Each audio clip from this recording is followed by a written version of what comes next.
दिए में जो फूल बत्ती लगती है, गोल बत्ती लगती है, गोल वाली, ये बत्ती हमेशा कोई विष्णु भगवान की पूजन कर रहे हो, शिव जी की पूजन कर रहे हो, कोई अन्य देवता का अगर स्मरण कर रहे हो तो गोल बत्ती लगाई जाती है। भगवान के मंदिर में पूजन कर रहे हो तो गोल बत्ती लगाए, लंबी बत्ती, लंबी वाली जो बत्ती होती है। लक्ष्मी की पूजन में, देवी पूजन में जितनी भी माताओं की आप पूजन करोगे, जितनी भी देवियों का आप स्मरण करोगे, उसमें लंबी बत्ती का प्रमाण, पितरों की पूजन में लंबी बत्ती का प्रमाण है। पितरों को कभी गोल बत्ती नहीं लगती। आप मटके के पास में, परिंडे के पास में, जल के पात्र के पास में कोई भी अगर दिया लगाएंगे तो वहाँ गोल बत्ती रखकर लगाएंगे तो घर में लक्ष्मी नहीं टिकेगी। कई लोग कहते हैं कि परिंडे के पास, मटके के पास में, पानी के स्रोत के पास में जहाँ जल भरते हैं, हंडा रखते हैं, टंकी रखते हैं, वहाँ पर मटके के पास बत्ती लगाओ, दिया लगाओ तो पितरों को शांत करो। मना नहीं है, पर दिया लगाने का नियम है कि पितरों को अगर आप दिया लगा रही हो मटके के पास, परिंडे के पास, या अमावस्या के दिन पितरों के लिए अगर दीप लगा रही हो तो गोल बत्ती अगर लगाओगी तो कार्य कभी सफल नहीं होगा। घर में लक्ष्मी नहीं टिकेगी, संपदा नहीं रहेगी, घर में कोई ना कोई बीमार पड़ा ही रहेगा, धन आएगा जाएगा, टिकेगा नहीं। इसीलिए पितरों के लिए अगर दिया लगाना है, पूर्वजों के लिए लगाना है, पितरों के लिए अगर दीप लगाना है तो लंबी बत्ती लगाइए। लंबी महाराज, लंबी बत्ती का प्रमाण हमारे शास्त्र कर गोल बत्ती का। और सुंदर चरित्र कहा, यदि आपके जीवन में बहुत ज्यादा लक्ष्मी से तकलीफ है, कष्ट बहुत ज्यादा है, या संबंध खराब हो रहे हैं, बहू और बेटों के संबंध खराब हो रहे हैं, अदालत में बात चली गई कि लड़की और लड़के का तलाक होने वाला है, बहू अपने घर जाकर बैठ गई, आने को तैयार नहीं है, जमाई अपने घर गया, लड़की को लाने को तैयार नहीं है, सास बहू में आपस में तन मन चल रही है, प्रेम बिल्कुल नहीं है, या लक्ष्मी आती ही नहीं, बहुत कष्ट है, जमीन जायजा पड़ी बिक नहीं रही। तो एक काम करना, इतना दुख अगर आपके जीवन में है तो कार्तिक के महीने तक रुको, और कार्तिक का महीना आए, त्रयोदशी तिथि आए, कोई सा भी हो, सोमवार, रविवार, मंगल, बुध, कोई सी भी त्रयोदशी प्रदोष, कोई सी भी प्रदोष तिथि आए, उस दिन तुलसी की लकड़ी, पहले से तुलसी आपके घर में अगर सूखी हो, तुलसी सूख गई हो तो उसकी जो लकड़ी होती है, उस लकड़ी का 7 लकड़ी का बंडल बनाकर दीप बना लो।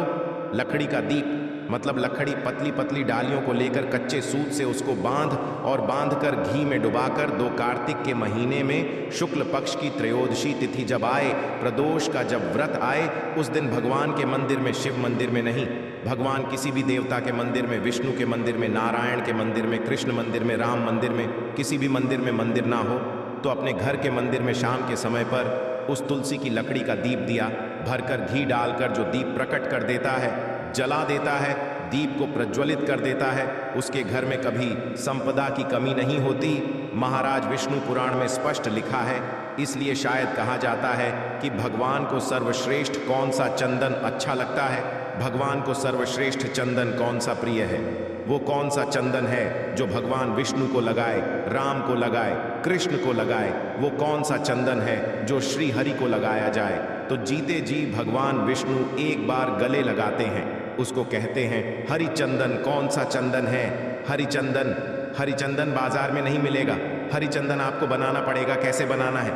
तुलसी जब सूख जाए, उसकी जड़ को निकाल लिया जाए, वो जड़ को पानी में धो लिया जाए, धोने के बाद उसको सिलबट्टे पर, पत्थर पर घिसा जाए, और घिस कर उसमें थोड़ा सा कुकुरोली डालकर तैयार कर कर जो भगवान विष्णु के मस्तक पर, कृष्ण राम के मस्तक पर लगा देते हैं, और उसकी एक बिंदी अपने हृदय पर लगा लेते हैं। जीते जी भगवान एक बार उसको गले लगाते ही है। हरिचंदन प्र जैसे शिव महापुराण में रुद्र चंदन का भाव है, शिव महापुराण में रुद्र चंदन का प्रमाण दिया जाता है। अगर आपने लिंग पुराण पढ़ा हो तो उसका 5वां स्तंभ अवश्य पढ़िए महाराज, और शिव महापुराण अगर पढ़ रहे हो तो उसका कुमार्य खंड पढ़िए जिसमें रुद्र चंदन का प्रमाण है। रुद्र चंदन कैसा? रुद्र चंदन का प्रमाण कैसा?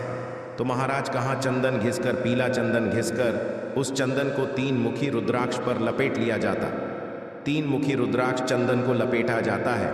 लपेट होके उसके बाद उसको ऐसा गोल करोगे तो एकदम चिकना हो जाएगा, एकदम चिकना, ठीक है, एकदम चिकना हो जाए। और उस चंदन को आप शिवरात्रि के दिन, और कोई से भी महीने की शिवरात्रि किसी भी महीने की हो, सब फलदायी होती है। अगर आप पंचांग में देखेंगे तो शिवरात्रि लिखी हुई आती है, हर महीने शिवरात्रि पड़ती है।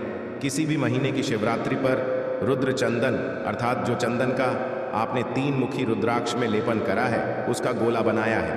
वो चंदन अच्छा मोटा मोटा कर लेना, अच्छा बढ़िया, ऐसा नहीं, थोड़ा बहुत लगाओ, पूरा रुद्राक्ष दिखना नहीं चाहिए। पूरा लपेट कर उसको शंकर के शिवलिंग पर ले जाकर रख दीजिए और फिर धीरे धीरे शंकर भगवान पर जल अभिषेक करना प्रारंभ कर दीजिए। वो चंदन पूरा धीरे धीरे शंकर के शिवलिंग पर ढलना चाहिए। शंकर के मूल मंत्र श्री शिवाय नमस्तय कहलाता है। रुद्र चंदन, इस चंदन के अभिषेक से महाराज जो काम नहीं होता आप कर उस कार्य को प्राप्त कर सकते हो, सिद्ध कर सकते। श्री शिवाय नमस्तुभ्यम, श्री शिवाय नमस्तुभ्यम, श्री शिवाय नमस्तुभ्यम।